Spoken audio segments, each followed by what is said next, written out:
Hello and welcome to the final 2021 edition of A Glimpse of the Moon. Today we are looking at one of my favorite exercise sets, Pilates side leg series.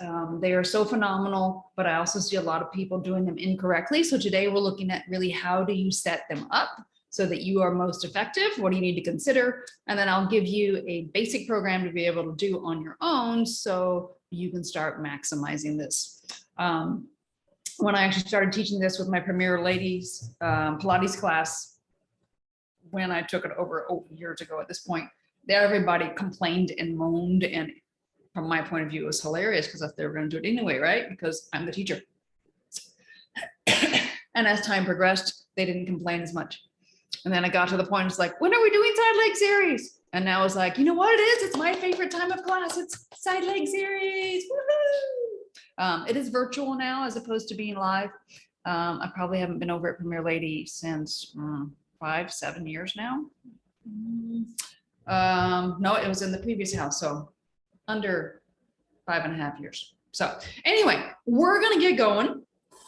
For those of you that were looking at for this on Facebook, the engagement of Zoom and Facebook is not happening, so I'm going to do this and then I will post it, the YouTube link on Facebook. So I'm wearing this baggy shirt for one thing. So I want you to be able to see the lines on my dark shirt. You couldn't see this. All right, so when you lie on your side, so go ahead and lie on your side. So what happens? So you notice there's a curve in your waist here, and one hip is a different position here, so they're not stacked relative to each other. Okay, so I'm going to sit up and I'm going to do the same thing. So if I was here, so that's a nice level shirt, but then I'm laying like this. So what do you think this is doing to your spine? So the spine is kind of following that curve of the shirt, right? So it's creating curve, which can create distress in your low back. So what we want to do is we're going to lift the bottom rib up so that instead of being here, you are now straighter, and we're starting to get this hip stacked. Now, depending on how you're built, if you have really wide hips relative to the rib cage to the shoulders, you're not necessarily going to be perfectly stacked, because then that's going to do this really to your spine. So we want to get your spine in as neutral a position as we can. So again, what does that mean? So again, visualize sitting. So we started out here.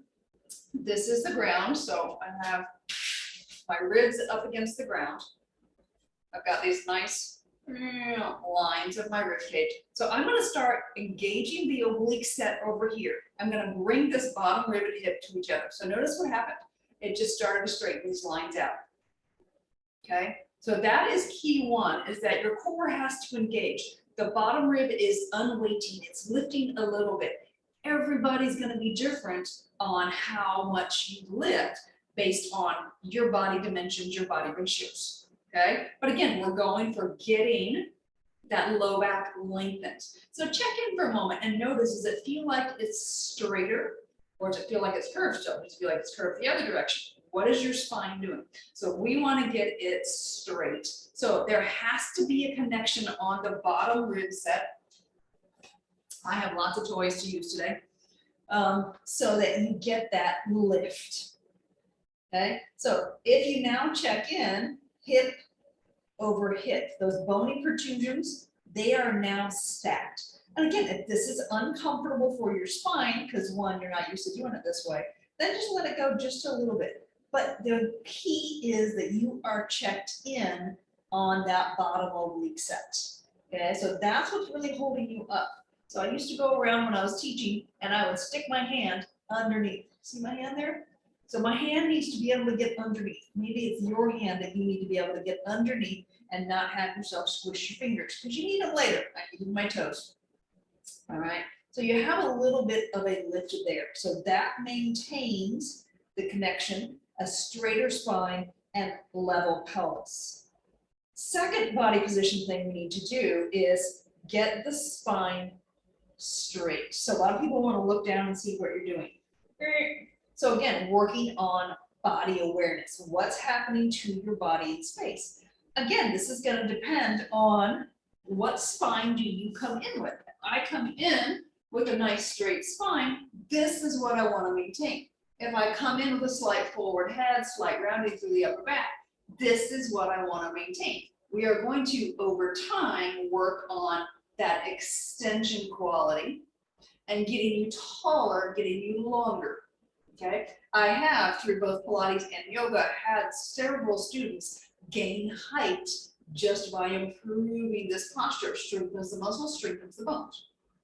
All right, if you come in like this with that low back sway, we're going to work on getting you back. But again, as long as there's no discomfort, we are working on length. All right, so again, there's a little bit of flexibility there. So how do you find that you're staying in this position we've just set you up, and you've got your bottom rib lifted? Again, fingers can go under there, but notice what does the shoulder. We'll come back to that in a minute. Elbow pointing straight up. Do you have flexibility in the shoulder for that? Does the elbow need to come forward? Again, think about long spine. So if you can, put yourself up against a wall, against a couch, against a bed, and then see and feel what contact points do you have. You should have the hips. That's number one.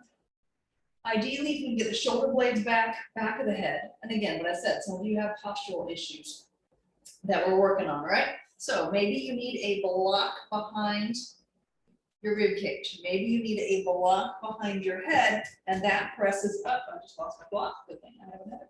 That presses up against, maybe I should let it get all the way down, the couch, the bed. Evidently, I'm near the edge. Okay, so it's behind the head. So again, you have a little bit of sense of awareness. It's giving you biofeedback. Where is your body in space? What's doing? So just a gentle push backward to help with that sense of what's happening with the body. Am I creating this nice neutral spine? Notice my head is down. So if I do this, notice what happens to my lines. My lines here, my lines here. They curve.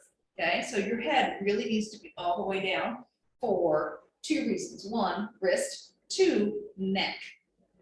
Three, low back, because it's a kinetic chain, right? So if you can't lift this and go there, put your head down. Trust me, with neck issues that I've had, you want your neck down. Focus on where this is going. I know you want to see me, put the screen where you can see me, you'll be fine. All right, so your hips are up against the couch, the bed, the wall, whatever, shoulders and blocks if you need, behind the head, behind the shoulders. Now let's look at this front top arm. All right, so again, if I have my hand under here, what's happening to my shoulder blade? It's rounding forward, it could pull me forward, okay? If you put something under the hand, notice how this becomes perpendicular, or sorry, parallel to the ground, perpendicular to the forearm. This is a much more relaxed position. It's also giving me more stability. So you could use whatever works for you. What do you have around the house? And that's what I want you to focus on. So figuring out what do you have around the house. All right, so we're going to start off with something that's not even in the side leg series, clamshell, because it really starts to tell you what's happening to your body as you're moving.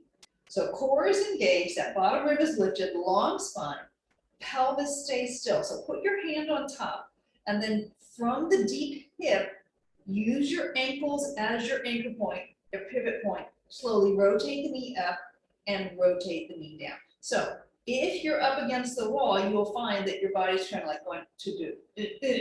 A lot of us are not used to using these deep hip muscles. So if you really brace yourself against the wall, you may have a very small range of motion. That's perfect. That's what we want. We want you to have effective range of motion. Because you're not doing this against the wall, you may go like, oh, I can get my knee up high. How much of this was your knee? How much of this was your hip rolling back? Okay, so pelvis stays still. Rotate from the hip socket. Heel is your anchor point. Okay, so here's number one. So this is external rotation. Okay, number two is going to be internal rotation. So again, pelvis stays still. On this one, you have to watch that the knee angle stays at 90. If I let that knee flex, decrease the angle, bring the heel toward the hip, my hamstrings will do the work here. Again, I want deep hip muscles to do the work. If you have a big difference in your hips and your waist, you might even put a ball or a yoga block between and then rotate. That might be more comfortable. Part of this is comfort.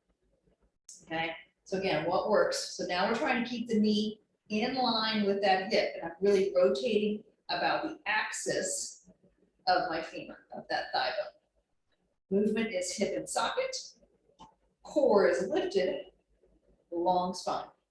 Feeling yourself press against the wall, against the couch, against the bed. Okay, so that's number 2. Oh, knocking everything over. All right, number 3. So leg goes out long. So have the leg in line with the rest of the body. So just let that leg rest to start. Well, again, you check in with your setup. If you are tight through these side legs, this is going to be a great stretch. Okay, you can also bend the knee 90, drop it down if you want more of a stretch, but we're working on strengthening. All right, so from here, core is engaged. Check in. That bottom rib set is really that stabilization. Lift it to parallel to the ground, maybe a little bit higher, and then slowly back down. How far down can you go? How far down can you go to maintain alignment? Okay. Bottom leg is now active into the ground. Press the knee down, press the heel down. Push up, control down. Again, notice the hips. So common thing is to do this. That is way different than isolation of the hip muscles. Put your hand back on your butt. You're going to feel those muscles engage. Now do the rock thing. Do you feel those muscles engage? If they are engaged, it's different. All my toys are falling off today. All right, so this is abduction. All right, and then hold it parallel to the ground. All right, so this one starts to challenge your rotation control. So from here, small kick forward, press through on the heel. How far forward can you go and pelvis stay still? And then extend it back. So if you're on the wall, couch, to bed, now put the end of the bed here. So your leg can go back, but keep the glute on. Okay, so now your glute is taking the leg back. Your hip flexors are bringing the leg forward. Again, you're getting that connection forward and back. So now we have hip flexion and extension while you're holding abduction. This is really going to start to challenge this a little bit more. We got one more exercise we are going to do today. These are the basics. This is what I want you to get, okay? So again, you're moving femur in the hip socket. Pelvis stays still. You got to connect the core all the way around. All right, so back to neutral, let down if you need to, lift it up a little bit higher. So this is now the start of your circle. So you're slowly going to drop forward and down, bring it back and up, and release. So small circles. So again, moving the femur in the socket. Check in with the rib. Make sure it stays still. Check in with the pelvis. And again, you put a hand on the pelvis. That leg should be free if you're on the wall, couch, bed. So just a few one way, just a few the other way.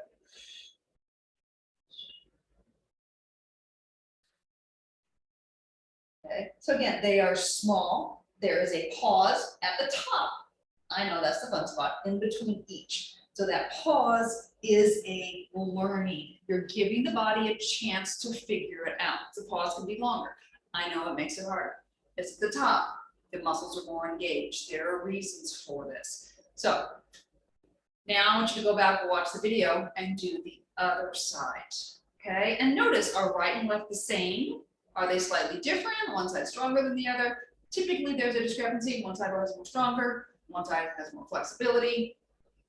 Again, give me feedback. What questions do you have? And really think about what's happening here. Again, I'd rather you have really small movements but good control through here than big leg movements and no control through the torso. All right? Appreciate you watching Glimpse of the Moon, and I will see you guys soon.